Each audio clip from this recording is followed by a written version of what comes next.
Now, switching gears and a little away from the country, residents of Somaliland, a breakaway region of Somalia, will be going to their presidential and political party elections on Wednesday to elect their president in a decisive vote, which will give a pathway for the country to finally get international recognition as an independent state 33 years later.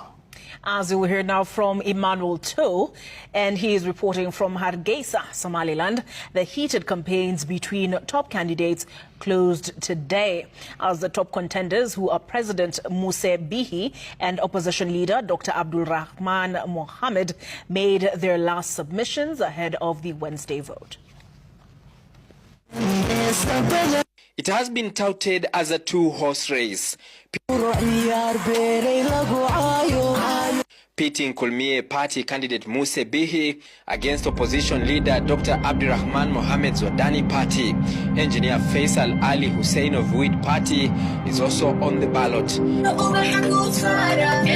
as the self-declared independent country holds its fourth presidential election under universal suffrage on Wednesday, November 13th. The election will be a step closer to being internationally recognized as an independent state away from the mother country, Somalia, which they broke ranks with over 3 decades ago. The parties, which have a striking color similarity with Kenya's top parties UDA and ODM, have each had 21 days to try to sell their agenda, with President Bihi seeking to extend his term for another 5 years after serving 7.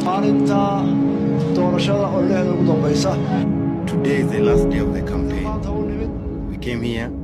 We don't worry to get less votes from here. The opposition candidate says enough is enough for the current administration, promising to preach unity. Number one agenda in my manifesto is to unify and to make the Somaliland community brothers. International observers, including a delegation from Kenya, will be critical in overseeing the manner in which the nascent democracy performs in these polls, as the over 1.2 million voters cast their votes. So we are hoping to get a feel of how elections are run here, but at the end of the day, we are hoping that the popular will of the people of Somaliland will be expressed. For us, really, it is to fan out into those polling centers to confirm for ourselves the level of that preparedness. After this briefing, we'll be meeting with the head of state and the Kulmiye candidate, and then we are also scheduled to meet with the opposition political parties.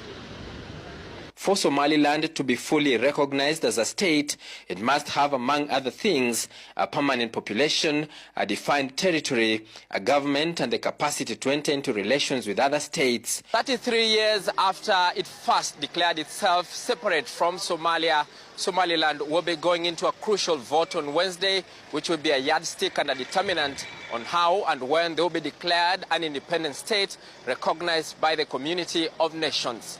Emmanuel To, Citizen TV, Hargeisa, Somalia. Closer to home in Somaliland, more than 1 million registered voters today went to the polls in Somaliland to elect their president, as the country, which declared its separation from Somalia 33 years ago, went into a historic vote that saw iris recognition technology used to identify voters.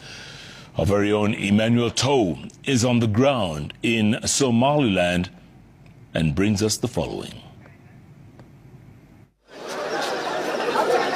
From as early as 6 a.m., long queues meandering through Somaliland's capital, Hargeisa, as more than 1.2 million voters from the country's total population of about 6 million turned up for the presidential election.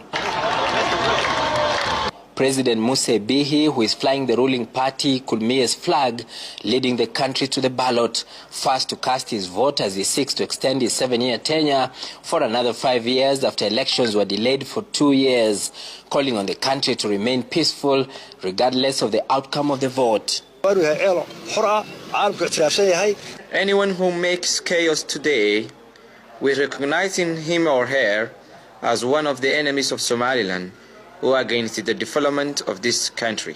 The opposition leader Abdul Rahman Mohammed of the Wadani party also exercising his democratic right and remaining hopeful of a win. Call to the people of Somaliland to benefit from this opportunity and decide their future and children's future. Faisal Ali Hussein of Uid Party also cast his vote amid a huge turnout, and for the first time the country deployed an iris recognition system used to identify the voters and piloted in more than half of the polling stations. This will be the first election that iris verification will be implemented here in Somaliland. We have decided to use a pilot, and we're piloting it at the regional capital cities. This is not the first time I voted. The iris was good, satisfactory, quick. I'm very happy with it. The voter wears this black device on their eyes, and the system automatically reads the information after recognizing the iris as captured during the voter registration process. You might wait for 1 hour, but when you go inside, there's two systems. You have the card, and then you have the Irish system. Where else in Africa you have an Irish system? I have seen the iris identification is working most of the time. It is very efficient, it's very quick. Within 3 seconds, it is able to identify the voter, and voting is going on closely. The voters, a majority who support the call for recognition as an independent state, hopeful of a peaceful election and a step closer to the target. 3 top political parties have also been allowed to operate for the next 10 years. As the polls close, the tallying process has already kicked off, with the winner set to be declared within 7 days. For a country that has been seeking recognition 33 years on, the use of iris recognition to identify voters is a bold statement that it is ready for the table of the countries that fly their flag at the United Nations headquarters in New York, USA. Emmanuel Tor, Citizen TV, Hargeisa, Somaliland.